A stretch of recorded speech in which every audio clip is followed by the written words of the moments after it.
તો અહીં મેં તાંદળિયાની ભાજી છે એ ધોઈને લઈ લીધી છે અને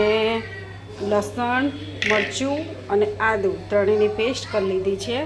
અને અહીં મેં બાજરીનો લોટ લીધો છે અને બીજું આમાં મરચું લાલ આમાં આપણે થોડું લાલ મરચું પછી હળદર થોડી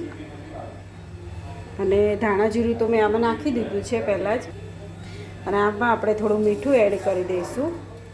પછી બસ હવે આમાં થોડો લોટ આપણે બાજરીનો ઉમેરી અને પછી એનો આપણે લોટ બાંધી લેવાનો છે તમે આમાં જુવારનો લોટ પણ એડ કરી શકો છો બાજરી ના નાખવો હોય તો જુવારનો લોટ પણ સરસ લાગે છે ટેસ્ટમાં એકદમ તો ચલો હવે હું લોટ બાંધી લઉં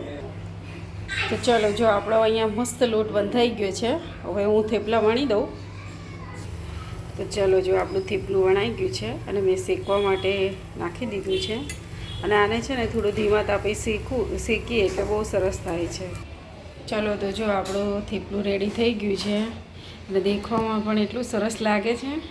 તો તમે આને કેચઅપ સાથે ખાઈ શકો છો દહીં સાથે પણ ખાઈ શકો છો